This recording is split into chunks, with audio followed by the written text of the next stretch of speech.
Welcome back to Vancouver Carpenter. So today we're going to talk about the striking difference between a good quality paint and a cheap quality paint. So on this handrail here, I have painted it with a Benjamin Moore Advance Pearl. So in a little bit we're going to go upstairs and take a look at the railings upstairs that were painted with just a cheap semi-gloss paint, painted over top of an old oil-based paint. And that's what was done when we first moved into this place, and it's been that way. Well, I mean, most of it's still not even there, but what is there is truly disgusting. But anyways, really quickly, so what you want to do if you're painting a railing is you want to sand the old paint really well, especially if it's an old oil-based paint, right? You really want to scratch it up and give it a good key. So what that is like microscopic little grooves for the new paint to grab a hold of. And then you want to put a good quality paint on there. Again, Benjamin Moore Advance is a great paint.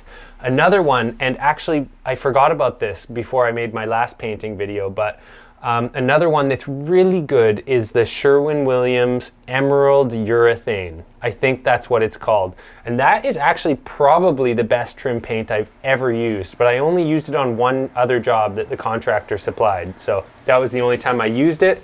Anyways, those are two really good options. It does cost a lot more than a cheap paint, you guys. You know, like you could easily spend Canadian $100 a gallon versus something like, you know, $30 or $40 a gallon. But when you're buying trim paint, you usually only need one can for a job. And if it's a really small job, it could last you for years. So it's a very small investment for a huge difference in quality. All right, so we see this one, and it's in good shape, and I'm giving it the scratch test. So I didn't do anything special. I didn't prime this with an oil-based paint. This is an alkyd primer. I'm scratching my nails into this as hard as I can, and I can't pull it off of here. And I painted this water-based alkyd paint right over top of an old oil-based paint with just sanding. So as we can see, it's sticking really well. It levels off. It's a beautiful paint. It feels good and it doesn't get grubby over time. So I'm not having to wipe these handrails down all the time. Anyways, let's go upstairs and take a look at the other rails that I haven't painted yet. So as we can see, it looks nice. I really didn't do much to this, but just a good old sanding and a paint. It's all looking good. With the exception of a couple little scuffs, it stayed in really good shape. And you guys remember this? It's still looking great, except somebody did something. How dare they? But otherwise, still looking good. All right, are you guys ready for it? I'm not. This is like the black eye of the house, and I can't believe I'm showing you guys this. Okay, here it is in all its filthy glory. So you can see the cheap paint just like grabs dirt, and it can look like this in a couple weeks. Most of it has actually, like it comes off as soon as I scratch it. And you can see the old oil base under there doesn't attract dirt. It's just a cheap, crappy paint. My kids' grubby hands will do this in a couple weeks. Anyways, let's go upstairs here. Check out this sordid black eye of a rail. Just disgusting. So that is what cheap paint does. It doesn't stick, and everything sticks to it. And look at this one. This is the grossest one for sure. Like, you don't even want to use the handrail when it looks like that, you know? Like, even after you clean it, it doesn't get much better. Marginally better. But basically, we just need all this crappy old paint off of here. Which, you know, every time you wipe it, a little more comes off. Honestly, like the painter who put this stuff on the handrail did a disservice to this piece of wood. It would have been better if he did nothing. All right, let's get this thing off of here and give it a repaint.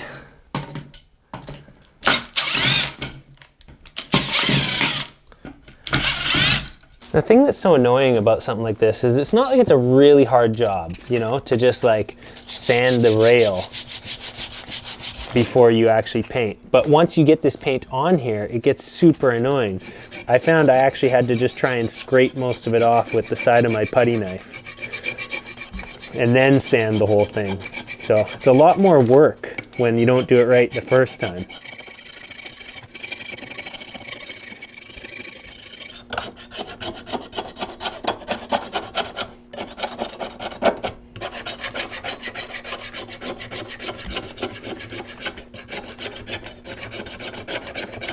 All right, I got as much off of it as I conveniently can, and now I'm just gonna go to town with some 150 grit until it feels nice and smooth, and I feel like I've keyed the surface really well.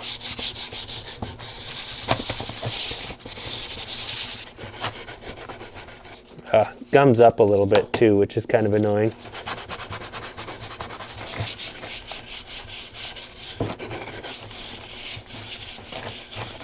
So if we take a close look, we can see I really sanded it a lot. Can't tell so much from the top, but as soon as I flip it over, you can see there's a lot of bare wood there. You know, like I took my time sanding this thing until I felt that every part of it was really well keyed, really well sanded. It's totally ready to accept the new paint. I don't even need to degrease it at this point because I mean I sanded everything off, so there's not going to be all that hand grease on there anymore.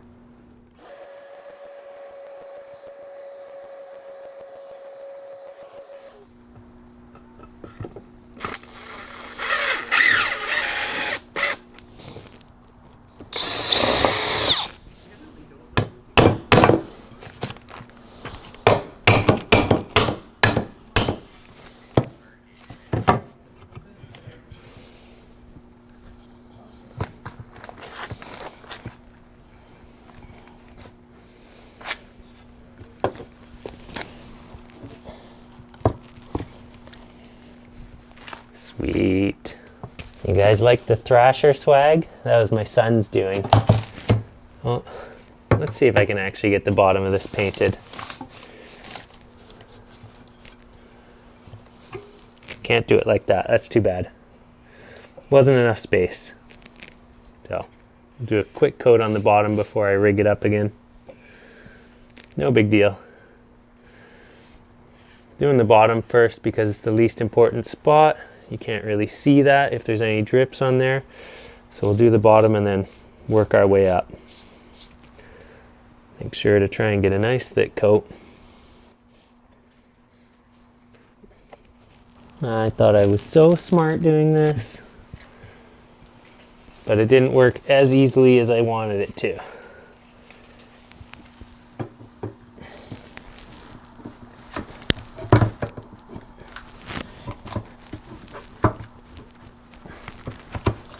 There we go.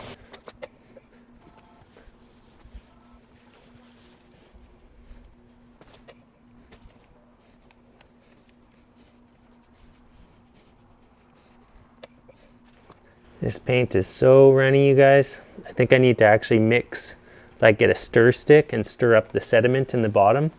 Because I think it's just all the flowy, levelly stuff at the top, even though I gave it a good shake. Just doesn't seem to be thick enough to put on a nice thick coat right now. And even though it's really cool right now, there's a breeze which is kicking off the paint, not making it easy for me. That's okay. Either way, it's gonna look a lot better than what it was. And that's really all that I care about. I always do my last brushes on the top, because that's what you see the most. Make sure there's no drips. And I didn't do here yet. There we go. That's looking good.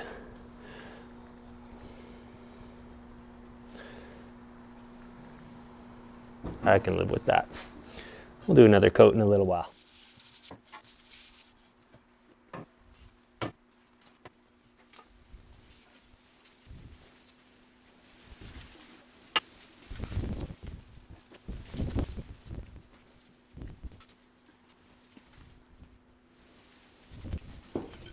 Okay, so we are done. It's painted.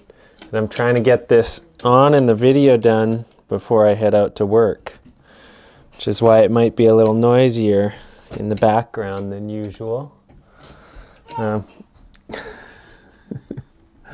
Anyways, I'm pretty happy with how this turned out. The only problem is that now that this one's all nice, it's going to make me want to find the time to finish the other one. But I really don't want to do that because this one's quick and easy, but the other one takes a long time. All right. Oh, no, that's not in the right spot yet. There we go. There we go. All right, that's nice. So I didn't bother filling any of the nicks and dings in it. I just wanted it done. But, you know, as we can see, it's got a nice, luxurious coat of paint on there. Pretty happy with that.